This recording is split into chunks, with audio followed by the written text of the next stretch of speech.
ბიბლია. ეს ერთ-ერთი ყველაზე გავლენიანი წიგნია კაცობრიობის ისტორიაში. მასში განხილულია მნიშვნელოვანი საკითხები იმის შესახებ, თუ რატომ ვარსებობთ. ბიბლია უამრავი ადამიანისთვის შთაგონებაა დიად საქმეთა გასაკეთებლად და ბევრისთვისაც დამაბნეველია. ალბათ გინახავთ, როგორ კითხულობს ვიღაც ბიბლიას. მაშ, რა არის ბიბლია? ბიბლია წიგნების პატარა ბიბლიოთეკაა, რომლის ყველა წიგნი ძველ ისრაელში დაიწერა. გარკვეულწილად ებრაელები სხვა უძველესი ცივილიზაციებისგან არ განსხვავდებოდნენ. თუმცა მათ შორის იყვნენ ადამიანები, რომლებსაც წინასწარმეტყველები ეწოდებოდათ. მათთვის ისრაელის ისტორია განსაკუთრებული იყო. ისინი მიიჩნევდნენ, რომ ისრაელის ისტორია გახლდათ მთავარი იმ საქმეში, რომელსაც ღმერთი ასრულებდა კაცობრიობისთვის. ეს წინასწარმეტყველები გენიოსები იყვნენ. მართლა?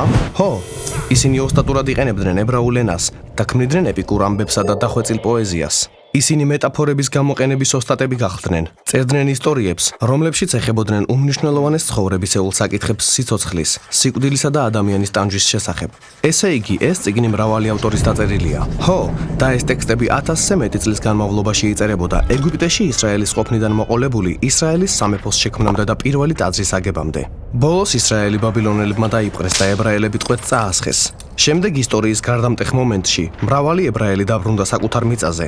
მათ მეორე ტაძარი ააგეს და ხელახლა გაიაზრეს საკუთარი ვინაობა. სწორედ ამ დროს დაიწყო ებრაული წმინდა წერილის იმ ფორმით ჩამოყალიბება, როგორი ფორმითაც გვაქვს დღეს. ებრაული ბიბლია. რა წერია მასში? ებრაულად მას თანახი ეწოდება. ეს აკრონიმია. Თ აღნიშნავს თორას, რომელსაც ხან რჯული ეწოდება და შედგება 5 ფუძემდებლური წიგნისგან. Ν აღნიშნავს ნევიიმს, რომელიც ებრაულად წინასწარმეტყველებს ნიშნავს. ეს ნაწილი მოიცავს ისტორიულ წიგნებს, რომლებიც მოგვითხრობს ისრაელის ისტორიას წინასწარმეტყველთა გადმოსახედიდან. შემდეგ გვაქვს თავად წინასწარმეტყველთა პოეტური წიგნები. Ქ აღნიშნავს ქეთუვიმს, რომელიც ებრაულად წერილებს ნიშნავს. ეს გახლდათ პოეტური და სიბრძნის წიგნების და სხვა მონათხრობთა მრავალფეროვანი კრებული. ებრაელებს სჯეროდათ, რომ ამ ლიტერატურულ ნაწარმოებთა მეშვეობით ღმერთი ელაპარაკებოდა თავის ერს. მეორე ტაძრის პერიოდში სხვა ებრაული წიგნებიც დაიწერა. დიახ, ესენი სრულიად განსხვავებული თხზულებებია, რომლებსაც დიდად აფასებდნენ ებრაულ საზოგადოებაში. ასევე უძველესი დროიდან დავა იყო გამართული იმის შესახებ, შეიძლებოდა თუ არა ამ წიგნების წმინდა წერილში შეტანა. ესე იგი, ებრაული ბიბლია სრულიად განსხვავებული წიგნების კრებულია, რომლებიც დიდი ხნის განმავლობაში იწერებოდა. რატომ მოაქციეს ისინი ერთად? ეს წიგნები ერთად მოგვითხრობს იმის შესახებ, თუ როგორ მოქმედებს ღმერთი ამ ერის მეშვეობით, რათა წესრიგი და მშვენიერება მოიტანოს ჩვენს ქაოსურ მსოფლიოში. ის ემყარება იმედს იმისა, რომ ერთხელ მოვა ახალი წინამძღოლი და მთელ ქმნილებას განაახლებს. თანახი მთავრდება და ახალი წინამძღოლი კი არსად ჩანს. მაშ ეს ოსტატურად დაწერილი ნაწარმოებია, მაგრამ დაბოლოება არ აქვს? ასეა. რამდენიმე საუკუნის შემდეგ მოდის ებრაელი წინასწარმეტყველი იესო ნაზარეველი. ის ამტკიცებდა, რომ თანახის ისტორიის გამგრძელებელი იყო.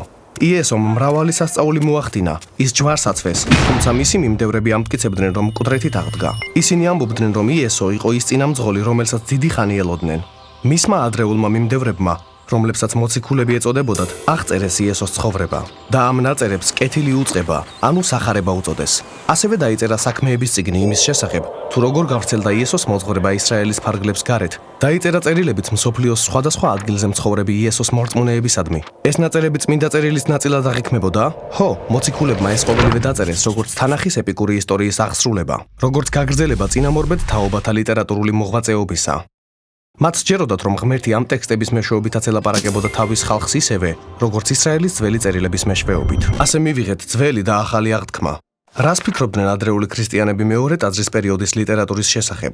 სხვადასხვა ჯგუფს სხვადასხვა აზრი ჰქონდა ზოგიერთი ამ წიგნის შესახებ.